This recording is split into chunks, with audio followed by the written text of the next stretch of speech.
दोस्तों न्यू की क्लासेज में आपका एक बार फिर से स्वागत व अभिनंदन है। दोस्तों हमारी संविधान सभा की क्लासेज चल रही थी। संविधान सभा की क्लासेज में पॉलिटिकल को आगे बढ़ाते हुए आज हम पढ़ेंगे संविधान की प्रमुख समितियों के बारे में। संविधान में कौन कौन सी प्रमुख समिति हुई है उसमें से डायरेक्ट क्वेश्चन पूछे जाते हैं, उसके बारे में हम अध्ययन करेंगे।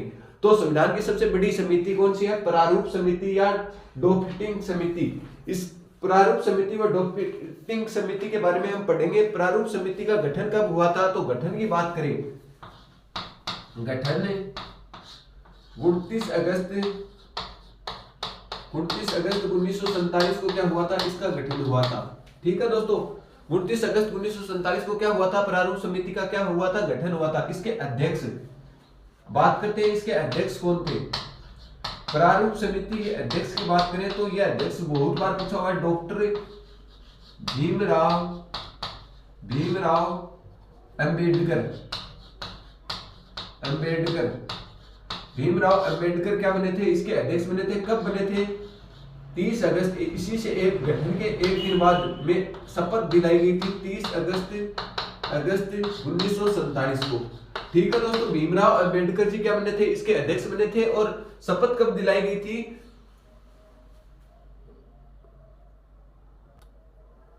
दोस्तों शपथ कब दिलाई गई थी? 30 अगस्त 1947 को। यह क्वेश्चन बहुत बार पूछा हुआ है कि डॉक्टर भीमराव अंबेडकर जब अध्यक्ष बने तो कब अध्यक्ष बने? ये डेट पूछी हुई है तो 29 अगस्त मत कर देना। क्या है? 30 अगस्त 1947 को डॉक्टर भीमराव अंबेडकर क्या बने थे? इसके अध्यक्ष बने थे। इस समिति में कितने सदस्य हैं? तो 7 सदस्य हैं। सदस्य कितने हैं? 7 है। कई बार क्वेश्चन पूछा हुआ है, 7 सदस्य हैं इसके अंतर्गत। और 7 सदस्यों का क्या है? कई बार नाम पूछा हुआ है। तो देखो दोस्तों, पहले नाम तो कौन सा हो जाएगा? डॉक्टर भीमराव अंबेडकर का। डॉक्टर भीमराव अंबेडकर। डॉक्टर भीमराव अंबेडकर ये कहां से थे? पश्चिम बंगाल से क्या हुए थे? निर्वाचित हुए थे। ये क्वेश्चन भी बहुत बार आया हुआ है। डॉक्टर भीमराव अंबेडकर का निर्वाचन क्षेत्र कौन सा था? ये एक बार चुनाव हार गए थे और पश्चिम बंगाल में चुनाव कराकर इस समिति का क्या बनाया गया? डॉक्टर भीमराव अंबेडकर को क्या बनाया गया? इसका अध्यक्ष बनाया गया। ठीक है दोस्तों, इसके बाद में बात करते हैं दूसरा, गोपाल स्वामी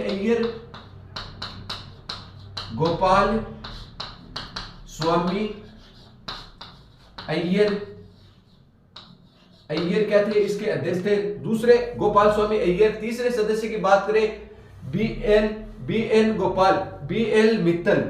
तीसरे सदस्य थे बी एल मित्तल। ये क्या थे? तीसरे सदस्य थे। ठीक है, चौथे सदस्य की बात करते हैं कि हम के एम मुंशी। चौथे सदस्य कौन था? के एम मुंशी क्या बनते हैं? इसके चौथे सदस्य बनते हैं। इसमें कुल कितने सदस्य हैं दोस्तों? 7 सदस्य। 7 का नाम याद रखना बहुत जरूरी है क्योंकि यह क्वेश्चन बहुत बार पेपर में पूछा हुआ है। और एक कृष्ण स्वामी अय्यर, 5वां लिखो दोस्तों, कृष्ण स्वामी अय्यर। बात करते हैं छठा सदस्य। छठा सैयद मोहम्मद सादुल्ला छठा सदस्य था। कौन सा? छठा सदस्य सैयद मोहम्मद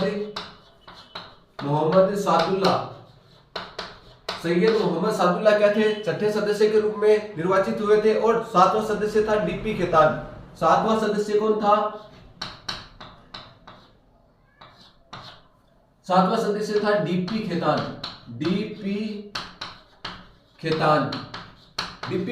क्या बने थे? 7वां सदस्य बने थे। इसकी जगह, इसकी मृत्यु होने के कारण यहीं पे एक और सदस्य चुना गया था। इसकी जगह कौन सा सदस्य आया था? तो टी कृष्णाचारी। इसकी जगह मृत्यु हो गई थी इनकी, तो मृत्यु होने के बाद टी कृष्णाचारी क्या बने थे? सदस्य बने थे। किसके? प्रारूप समिति के। तो आपसे पूछ लिए जाए संविधान में प्रारूप समिति का गठन कब हुआ? तो 19 अगस्त 1947 को प्रारूप समिति का क्या हुआ? गठन हुआ। इसके अध्यक्ष के रूप में किसे चुना गया? अध्यक्ष के रूप में डॉक्टर भीमराव अंबेडकर को अध्यक्ष के रूप में चुना गया। और अध्यक्ष के रूप में शपथ कब ली डॉक्टर भीमराव अंबेडकर ने? तो 30 अगस्त 1947 को। 30 अगस्त 1947 को डॉक्टर भीमराव अंबेडकर जी ने क्या ली थी? शपथ ली थी। इस समिति में कुल कितने सदस्य हैं? तो 7 इस समिति में क्या है? सदस्य है। अध्यक्ष कौन बने थे? डॉक्टर भीमराव अंबेडकर। 7 सदस्य कौन कौन है उससे संबंधित बात करते हैं। तो डॉक्टर भीमराव अंबेडकर जो कहां से निर्वाचित थे, पश्चिम बंगाल से थे, ये एक बार इस समिति में क्या हो गए, चुनाव हार गए और इसे पश्चिम बंगाल की सीट से क्या करवाया गया, चुनाव करवाया गया और इसके बाद में ये प्रारूप समिति के क्या बनते हैं, अध्यक्ष बनते हैं। बात करते हैं दूसरा सदस्य कौन है, गोपाल स्वामी अय्यर, तीसरा सदस्य कृष्ण स्वामी अय्यर। तो याद रह जाएगा गोपाल स्वामी अय्यर और कृष्ण, गोपाल जी और कृष्ण जी एक साथ आते हैं। कृष्ण का ही पर्यायवाची शब्द क्या है, गोपाल, तो गोपाल स्वामी अय्यर और कृष्ण स्वामी अय्यर। ठीक है, आगे बात करते हैं BL मित्तल और सैयद मोहम्मद सादुल्ला, KM मुंशी, फिर मौलिक अधिकारों की उप समिति के अध्यक्ष भी बनते हैं, झंडा समिति के अध्यक्ष बनते हैं। ठीक है दोस्तों, और आगे बात करते हैं DP खेतान। DP खेतान की मृत्यु के बाद कौन बनते हैं, TT कृष्णाचारी क्या बनते हैं, इस समिति के सदस्य बनते हैं। तो इस प्रकार से प्रारूप समिति में कितने सदस्य थे, 7 सदस्य थे। उसका अध्यक्ष कौन था, डॉक्टर भीमराव अंबेडकर था। और अध्यक्ष कब बने थे, 30 अगस्त 1947 में। ये अभी हाल ही में सेकंड ग्रेड में आया हुआ क्वेश्चन है, सेकंड ग्रेड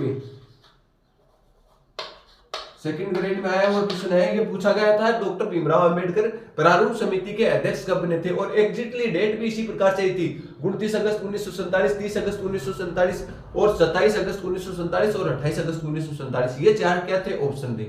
तो आपको इसकी डेट याद रखनी है जरूर। ठीक है दोस्तों, एक बार आप इसका स्क्रीनशॉट ले, फिर हम संविधान के अन्य समितियों के बारे में पढ़ेंगे।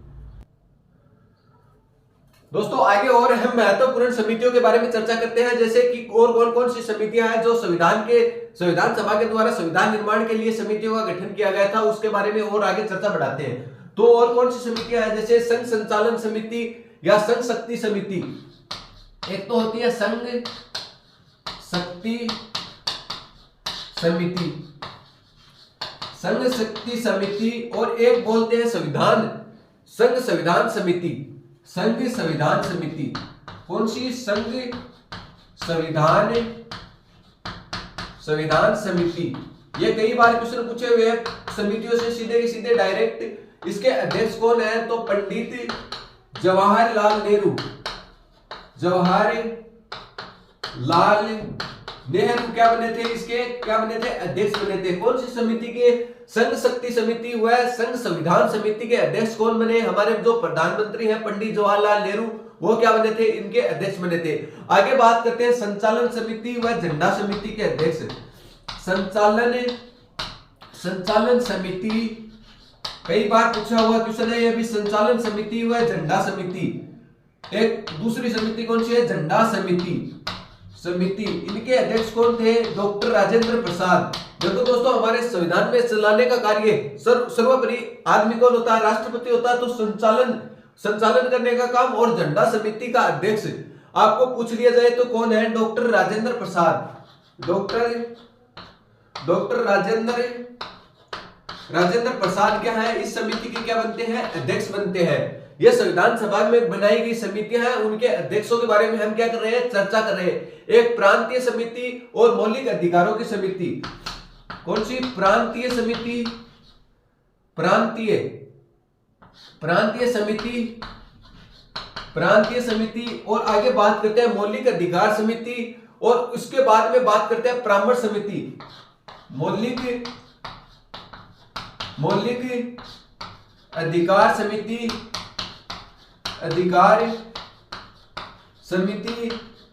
और बाद में आगे बात करते हैं परामर्श समिति।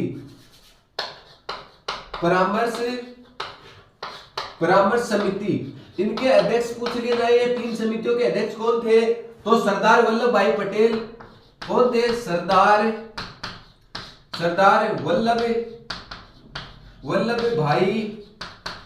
भाई पटेल। सरदार की उपाधि ने किसने दी थी, बारडोली की महिलाओं ने सत्याग्रह पर दी थी सरदार की उपाधि। ठीक है, वल्लभ भाई पटेल नर्मदा नदी के तट पर स्थित है। इसे क्या बोला जाता है, भारत का लोहा पुरुष।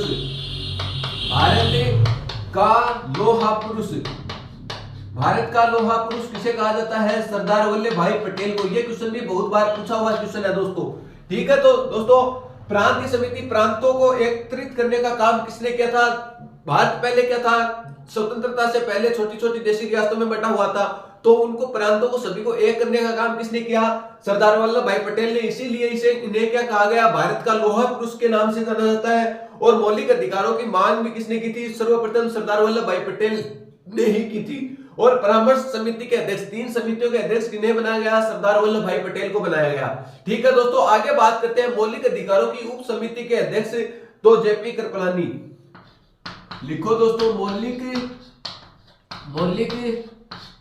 अधिकारों की उप समिति के अध्यक्ष, अधिकारों की उप समिति के अध्यक्ष, मौलिक अधिकारों की उप समिति के अध्यक्ष कौन बने? तो जेपी कृपलानी। जेपी कृपलानी क्या बने? मौलिक अधिकारों की उप समिति के क्या बने? वर्तमान में कौन क्या बने थे? संविधान सभा का निर्माण हुआ था उस समय अध्यक्ष बने थे। ठीक है दोस्तों, आगे बात करते हैं कार्य एवं संचालन समिति के अध्यक्ष। एक कौन सी समिति? कार्य एवं संचालन समिति। कार्य एवं संचालन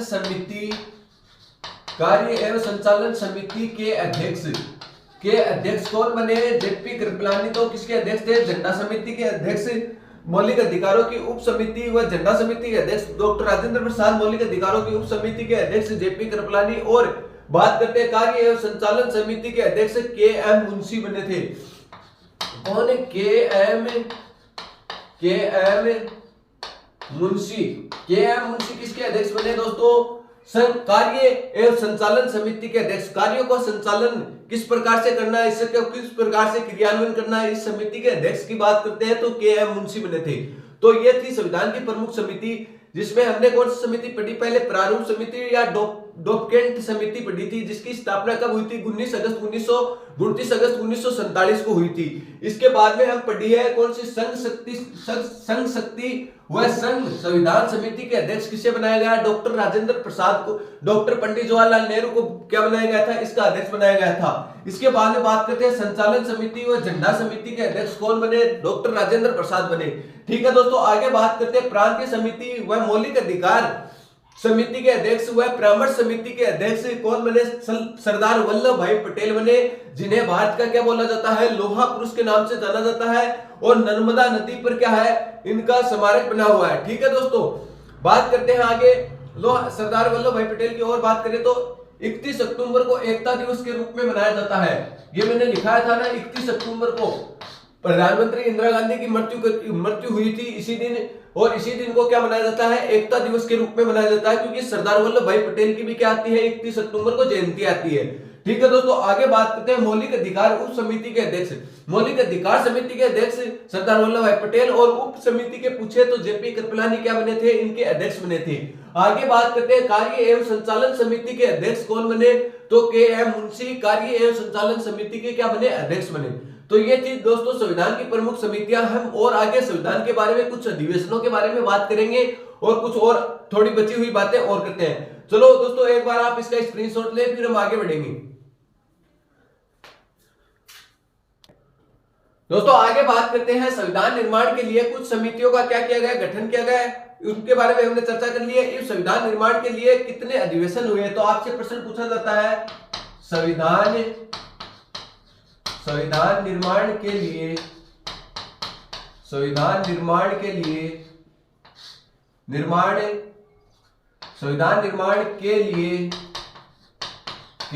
कुल 12 अधिवेशन हुए।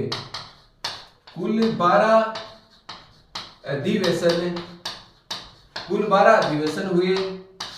अधिवेशन हुए तथा 3 वाचन हुए। संविधान सभा में क्या हुए? 3 वाचन हुए। तो संविधान सभा के निर्माण के लिए कुल कितने अधिवेशन हुए? 12 अधिवेशन हुए और 3 क्या हुए? वाचन हुए। आपसे पूछ लिया जाए प्रथम अधिवेशन कब हुआ, तो 9 से 23 दिसंबर 1946। तो आपसे पूछ लिया जाए प्रथम अधिवेशन, एक प्रथम पूछेगा, एक 11वां पूछेगा या एक अंतिम अधिवेशन। प्रथम अधिवेशन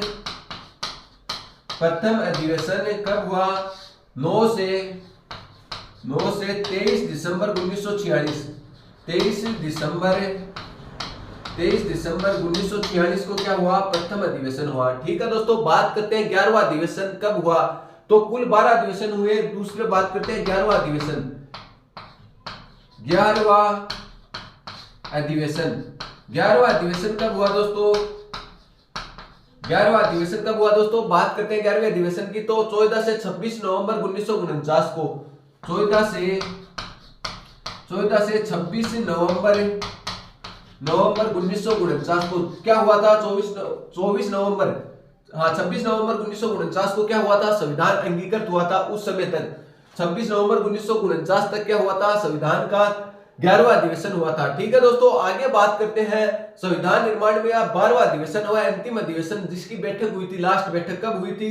तो 24 जनवरी, अंतिम बैठक, ऐसे लिख सकते हो इसको। तीसरा, अंतिम बैठक, संविधान की अंतिम बैठक, संविधान निर्माण की अंतिम बैठक, निर्माण की अंतिम बैठक, अंतिम बैठक कब हुई थी दोस्तों? संविधान लागू कब हुआ? 26 जनवरी 1950 को हमारा संविधान क्या हुआ था?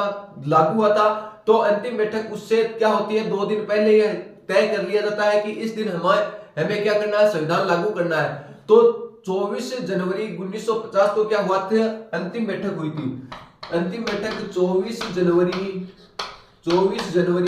1950 को, 24 जनवरी 1950 को क्या हुई? अंतिम संविधान की अंतिम बैठक हुई। पूछ लिया जाए संविधान की अंतिम बैठक कब हुई? संविधान निर्माण की अंतिम बैठक 24 जनवरी 1950 को, लागू होने से कितने दिन पहले? 2 दिन पहले। बात करते हैं हमारे संविधान को निर्माण करने में कुल कितना समय लगा। एक तो आता है संविधान निर्माण, संविधान निर्माण में कितना समय लगा? संविधान निर्माण में समय। चौथा क्वेश्चन आपसे पूछ लिया जाता है संविधान निर्माण में समय, निर्माण में समय। एक तो ये क्वेश्चन आता है, तो ये तो सभी को पता है, 2 वर्ष 11 माह और 18 दिन का क्या लगा था? समय लगा था। हमारा संविधान तैयार करने में कितना समय लगा? 2 वर्ष 11 माह 18 दिन का समय लगा। ये बच्चे को याद रहता है कि संविधान निर्माण में कुल कितना समय लगा? तो 2 वर्ष 11 माह 18 दिन का समय लगा। ये बात करते हैं संविधान सभा क्या कुल समय, संविधान सभा का कुल समय। तो आपसे ये क्वेश्चन पूछा गया है संविधान निर्माण में संविधान सभा का कुल समय, संविधान निर्माण में संविधान सभा का कुल सदस्य समय, संविधान सभा का कुल समय, सभा का कुल समय, कुल समय। ये सेकंड ग्रेड में आया था और बहुत लोगों ने क्या आंसर दिया था? 2 वर्ष 11 माह 18 दिन। बाकी क्या था? वो गलत था। कितना समय लगा? 3 वर्ष 1 माह 16 दिन। तो संविधान सभा का 3 वर्ष 16 माह 16 दिन, 3 वर्ष 1 माह 16 दिन, 3 वर्ष 1 माह 16 दिन, 16 दिन का क्या लगा था? समय लगा था संविधान सभा का कुल समय। अब कहोगे सर ये क्यों नहीं बताया? संविधान निर्माण में तो इतना ही समय लगा था, 2 वर्ष 11 माह 18 दिन। तो ये गलत कैसे हो गया? ये क्वेश्चन की लैंग्वेज समझो दोस्तों। संविधान निर्माण में संविधान सभा का कुल समय, तो संविधान सभा तो कब तक रही है? अंतिम बैठक तो कब हुई है? 24 जनवरी 1950 को हुई है। और प्रथम बैठक कब हुई थी? 9 से 23 दिसंबर 1946। यहीं से यहीं तक दिन काउंट करने हैं, न कि संविधान तो अंगीकृत कब हुआ। आपसे पूछ लिया जाए संविधान